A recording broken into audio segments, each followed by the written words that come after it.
ഇത് കൊടുത്തേ പറ്റുകയുള്ളൂ. 1600 രൂപ ഇന്ന് പെൻഷനായിട്ട് കൊടുക്കുന്നു. ഈ 1600 രൂപ പോലും പെൻഷൻ കൊടുക്കാൻ ആർക്കും കിട്ടുന്നില്ല, ഈ സർക്കാരിന് പറ്റുന്നില്ല എന്നാ പറയുന്നു. എന്നാൽ MP-മാർക്കും MLA-മാർക്കും മന്ത്രിമാർക്കും 52% വരെ ശമ്പളം കൂട്ടി. ഇതെവിടുന്നാണ് അതിൻ്റെ കാശ്? പാവപ്പെട്ട ജനത്തെ ദാരിദ്ര്യത്തിലേക്ക് കൂപ്പുകുത്തിക്കുവാൻ്റെ കോണം മനഃപൂർവ്വം ചെയ്യുന്ന ഈ പ്രക്രിയയെ എതിർക്കുവാൻ ഓരോരുത്തരും ബാധ്യസ്ഥരാണ്. അതിനുവേണ്ടി നമ്മൾ ഉണർന്നെഴുന്നേൽക്കണം. ഈ ചങ്ങനാശ്ശേരി പട്ടണം അതിനുവേണ്ടി ഉണർന്നെഴുന്നേൽക്കണം. നമ്മൾ 50 വർഷക്കാലം നമ്മൾ ഇലക്ഷന് വോട്ട് ചെയ്യാൻ പോയി, ബൂത്തിൽ ചെന്ന് വോട്ട് ചെയ്തു, പലരെയും നമ്മൾ ജയിപ്പിച്ചു. ആ ജയിപ്പിച്ചവരുടെ മക്കളൊക്കെ ഇന്ന് അറുവാന്തിച്ച് നടക്കുവാണ്. എന്നാൽ വോട്ട് ചെയ്തവൻ്റെ മക്കൾ ഇന്ന് തെണ്ടി അലയുകയാണ്. അവർ വിദ്യാഭ്യാസം ചെയ്തിട്ടും അവർക്ക് ജോലിയില്ല. അവർ കടം മേടിച്ച് വിദ്യാഭ്യാസം ചെയ്യുന്നു, നേഴ്സിംഗ് പഠിപ്പിക്കുന്നു, ലക്ഷങ്ങൾ മേടിച്ച്.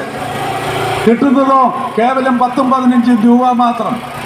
ലോൺ അടയ്ക്കാൻ പറ്റത്തില്ല. അവരുടെ വീട്ടിലെ കാര്യങ്ങൾക്ക് ഒരിക്കലും സാധിക്കുന്നില്ല. അവരുടെ കണ്ണീരുകളൊപ്പാൻ ആരുമില്ല. ഇവിടുത്തെ സർക്കാർ ഗമനിക്കുന്നില്ല. ജനത്തിന് ഉപകാരപ്രദമായ ഒരു കാര്യവും ഒരു സർക്കാരും അത് ചെയ്യുന്നില്ല. ഞങ്ങൾക്കൊരു രാഷ്ട്രീയവുമായിട്ട് ബന്ധമില്ല. ഏത് രാഷ്ട്രീയക്കാരോടും ഞങ്ങൾ കൂടും. പക്ഷെങ്കിൽ 10,000 രൂപ ഞങ്ങൾക്ക് 60 കഴിഞ്ഞ ഒരു വ്യക്തിക്ക് കിട്ടണം. അത് കിട്ടുന്നവർക്ക് നമ്മളെപ്പോലും സപ്പോർട്ടാണ്. കാരണം ജനത്തിൻ്റെ പൈസ ജനത്തിന് വേണ്ടിയുള്ളതാണ്. ജനത്തിന് കൊടുക്കാതെ അത് സ്വന്തം കീശയിലാക്കുന്ന ഒരനുഭവത്തിലേക്ക് പോകുന്നതിന് ഞങ്ങൾ ഒരിക്കലും കൂട്ടുനിൽക്കാറില്ല. അതുകൊണ്ട് വൺ ഇന്ത്യ വൺ പെൻഷൻ എന്നുള്ള പ്രസ്ഥാനം, ഈ ആശയം ഒരു ദൈവിക ആശയമാണ്.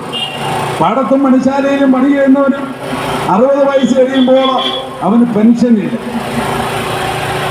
ഇത് ജോലിക്കായിട്ട് കടന്നു പോകുന്ന ഓരോ വ്യക്തികളും സർക്കാർ ഉദ്യോഗസ്ഥന്മാർക്ക് മാത്രമേ പെൻഷനുള്ളൂ.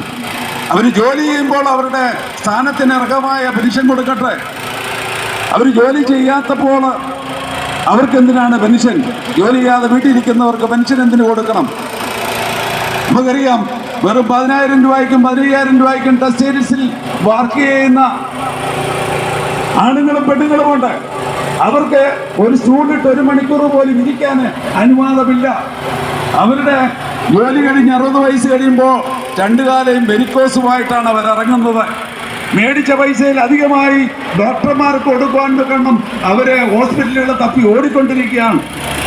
ഈ 10,000 കിട്ടുന്ന ജോലിക്കാർ കടന്നു ചെല്ലുന്ന ഈ ഫിഷ് മാർക്കറ്റ്, ഒരു മീൻ മാർക്കറ്റിൽ അവർ കടന്നു ചെല്ലുമ്പോൾ അവിടെ പെൻഷൻ മേടിക്കും. 1.5 ലക്ഷം രൂപ പെൻഷൻ മേടിക്കുന്നയാളും ഒരു മീൻ മാർക്കറ്റിലാണ് ചെല്ലുന്നത്.